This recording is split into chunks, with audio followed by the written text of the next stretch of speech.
Hey guys, and welcome to episode 40 of How I Made My First $1 Million. Today we are looking at the numbers from January 1st, 2024. And you know what that means? It's a new year. So, Happy New Year. I hope 2023 was a great year for you. And I hope 2024 is even better. All right, let's look at the numbers. So, balance sheet. January 1st, assets coming in at $53,000. That's up $8,000 from last month, which is a pretty nice increase considering the way things have been going lately.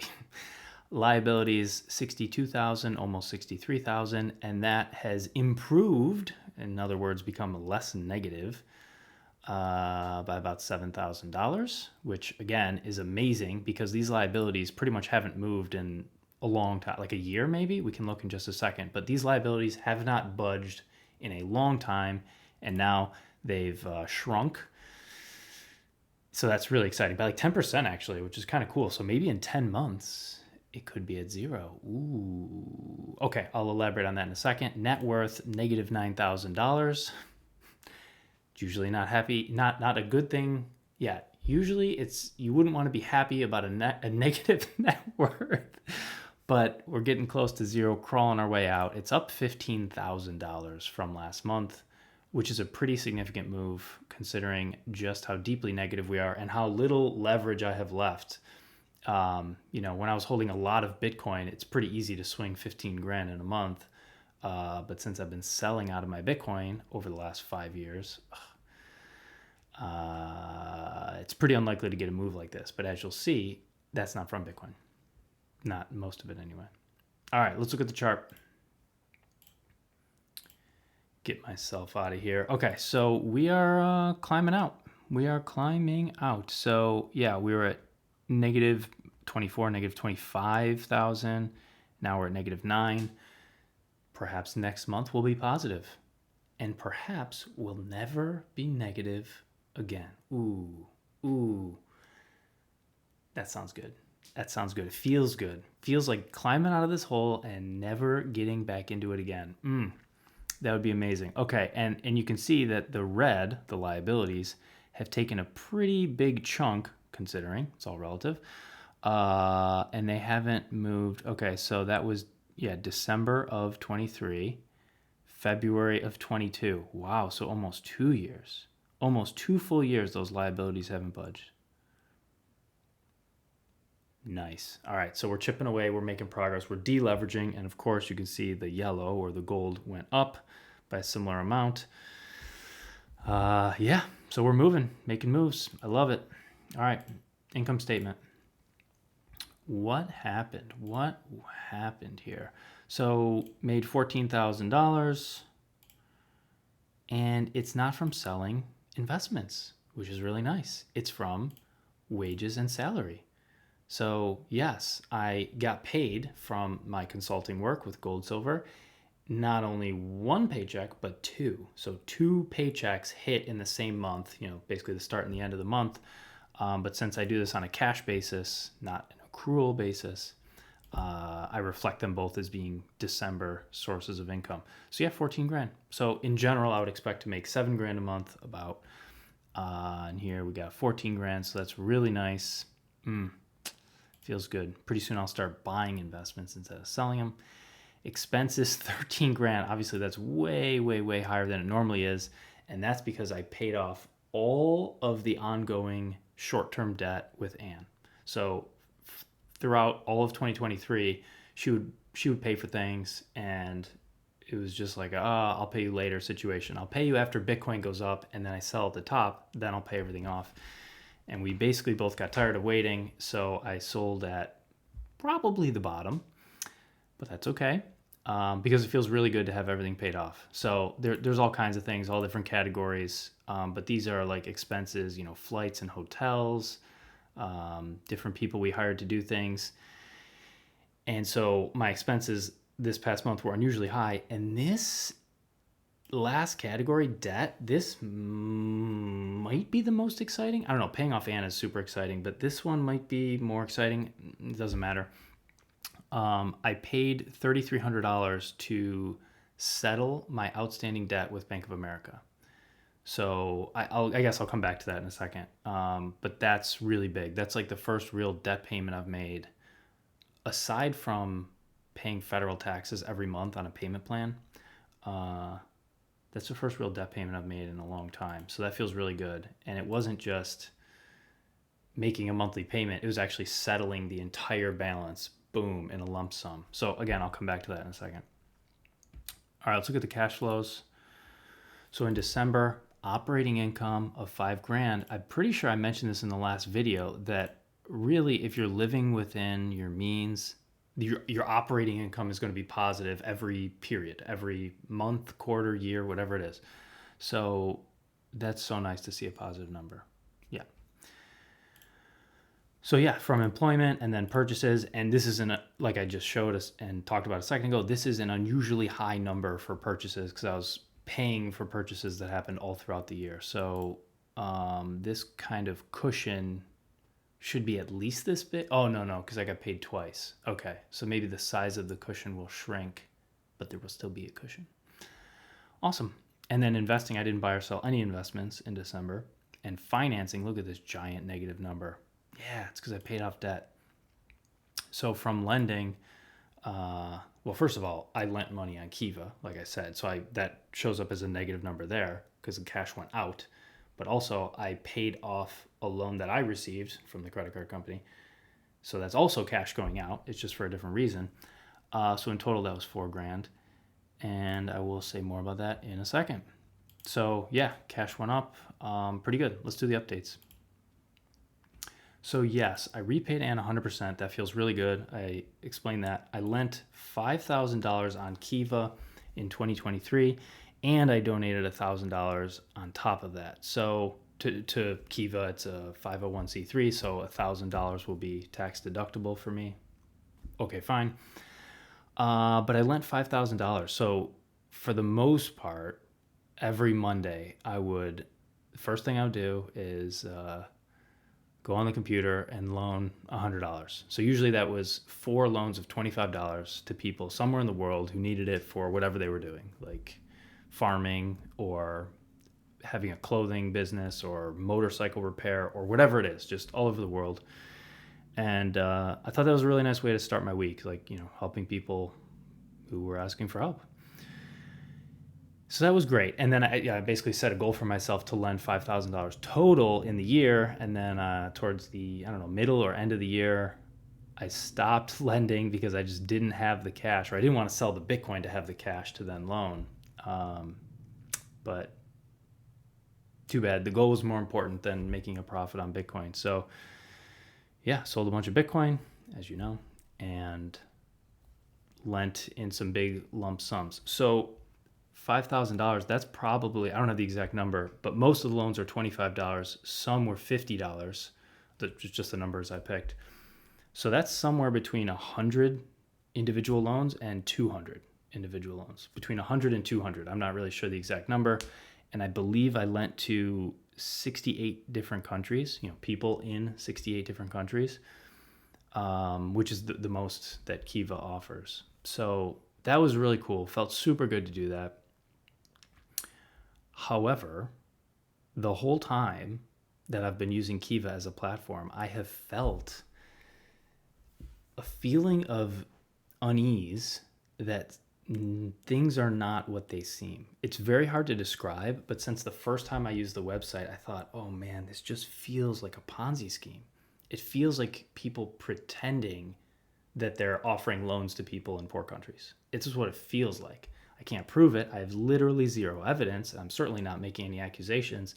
It's just a feeling that I have that I've had the entire time, several years, and it's never gone away. It's just like, man, this feels schemy. It just feels schemy. So anyways, I had originally planned on doubling this goal in 2024, and since then I decided I'm just simply not going to loan on Kiva anymore, which is a little sad, but I'll lend somewhere else. Any of those loans that get repaid, hopefully it's all of them, but if not, that's fine. Any of those loans that get repaid, I will find a different place to lend. So anyways, that's exciting, but onward. Probably the most exciting thing is settling the Bank of America debt. of $7,300 for about $3,300, which is 45 cents on the dollar. So some of you guys who have been watching these videos for a long time know that I racked up a bunch of credit card debt years ago. It was probably 2017, 2018, and it came from the Buffalo Academy of Scholars. So back when I was a sort of a high school principal for a private school, we had no money, and I basically used my entire savings and to try to fund the school, and took out a personal loan and maxed out 2 different credit cards and went into a lot of debt to try to keep the school afloat. So that's why I have the majority of my debt. The rest of it is from student loans, which is a separate story that is equally funny and ironic, because I went to school for finance and then I graduated with 30 grand in debt. Like, here, now you get your lesson in finance. Anyways, so I maxed out those credit cards and have been carrying the debt ever since. And the school failed in June of 2018. So it's been 5.5 years. I'm getting closer to 6 years now. So I figure it's about time to pay that stuff off.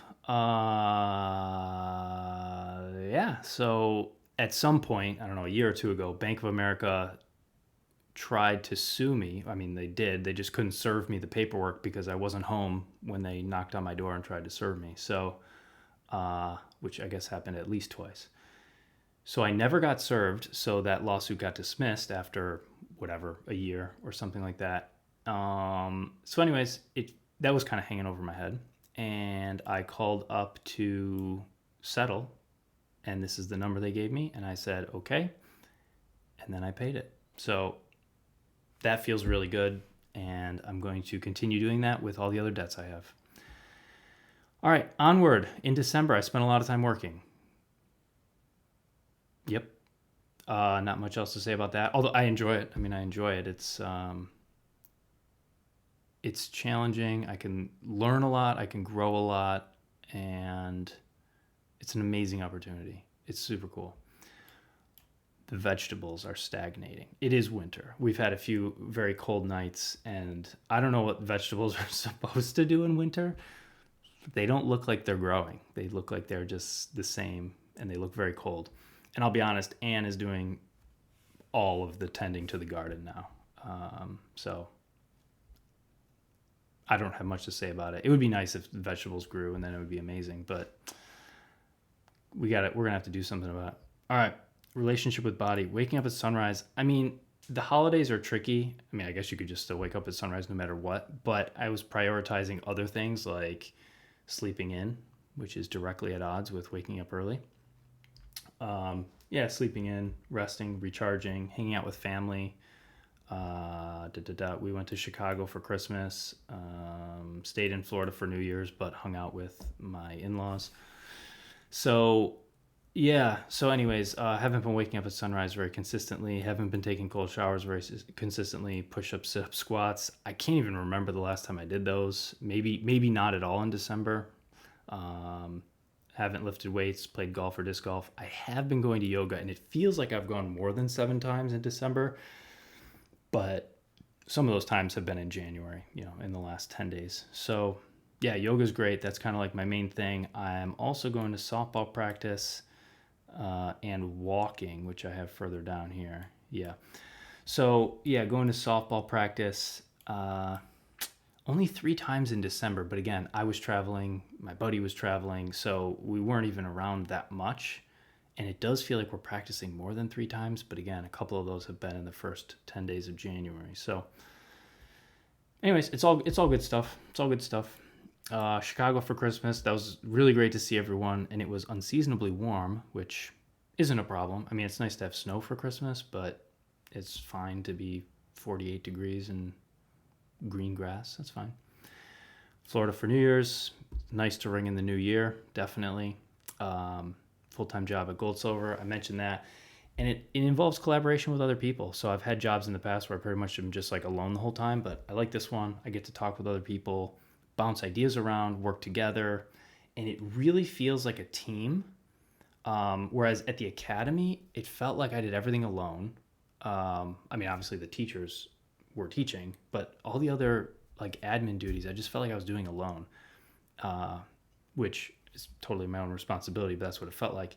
And it kind of felt that way at some of my other jobs as well, which I don't need to go into. But Gold Silver definitely feels like a team where clearly people are doing different pieces of the work and it all comes together to create a product. And that's really cool. Like, it's really cool.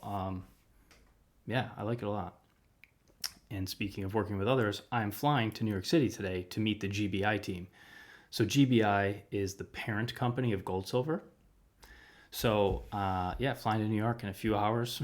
So after this video goes live, I'm gonna pack my suitcase and then go to the airport.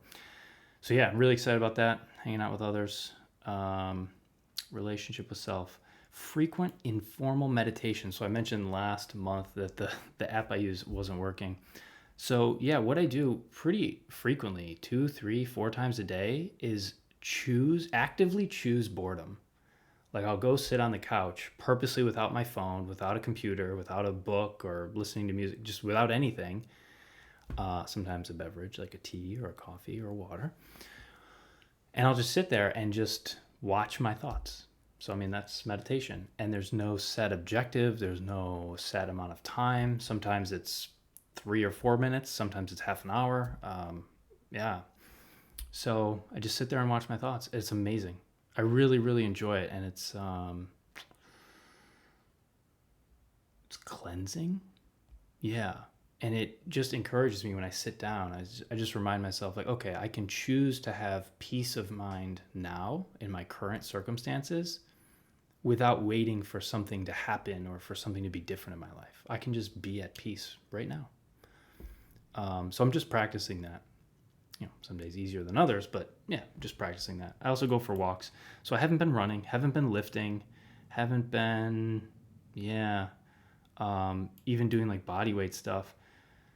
I feel like I want to be doing that soon, but yeah, it'll happen when it happens. All right, finally, 3 other things that I'm reading. I did get back to the Book of Awakening a little bit. I did get back to The Space Within a little bit, and I did get back to The Nature of Personal Reality a little bit. So it's not like I'm reading these every day, but every once in a while I'll read something, and they're all on that same theme of spiritual growth, thinking about your own beliefs, choosing inner peace, right? Not like going over there to get it or trying to change your environment so that it somehow is peaceful. I mean, it's just a choice.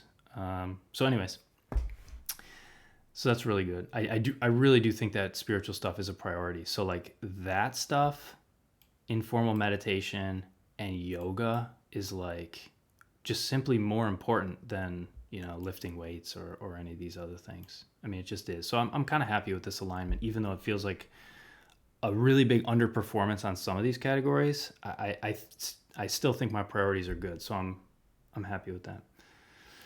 Posted 0 articles and videos again. These are like personal things, and it's tempting to just delete this off the spreadsheet because it's been 0 articles and 0 videos for many, many months, and I also have no plans to change that. But it's like my job now is working on articles and videos. That's my job. So I'm posting things for my job. So I don't know, is there a difference between personal ones and professional ones?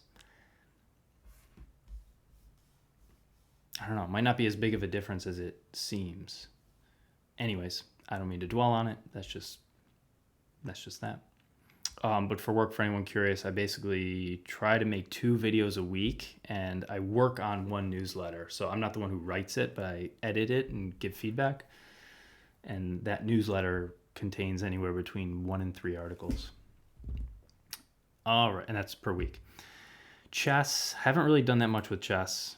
But it still is on my mind quite often. And Spirit Island. So a little bit when I don't know, take a break from everything, you might say, or like want somewhere else to channel my energy that isn't work. I guess that's a good way to think about it. It isn't work or something with the body, like softball or yoga or something. I've been directing it towards Spirit Island. So this is a board game, which we got for Christmas, we asked for Christmas. And then it turns out it's also a video game. Like you can play on the computer. You don't need a tabletop. So we have both versions now, and we play together and we play solo. And it's basically a puzzle. It's fun. You can look it up, Spirit Island. It's fun. But it's a puzzle. It almost like took the place of chess. It just has completely different rules and is more like immersive. So yeah, that's good. So anyways, that's fun. Thinking, feeling, doing. Yeah, quickly. Spiritual growth. It's number one. It's number one. It's just so important. Like, it's like if you lose your house, if you lose your loved ones, if you lose your money, you're like, what do you have? Like, the only thing you're gonna have always is your spirituality, which is basically like your relationship with the unknown, your relationship with the infinite. You know, it's like your place in the world and your framework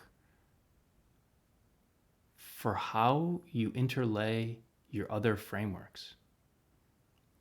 Like your spiritual framework is like the lattice work that dictates how your relationship frameworks can even orient themselves, how your financial frameworks can even orient themselves, how your health, all these different frameworks, they can only be as strong as your spiritual strength.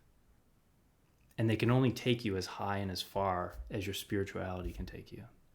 That's what I think. So I'm thinking about this all the time. So that's why I'm prioritizing spiritual work. And like it's so fun. I mean, this is kind of like really anything you do, but every time it feels like I make progress, I realize, whoa, there's so much farther to go.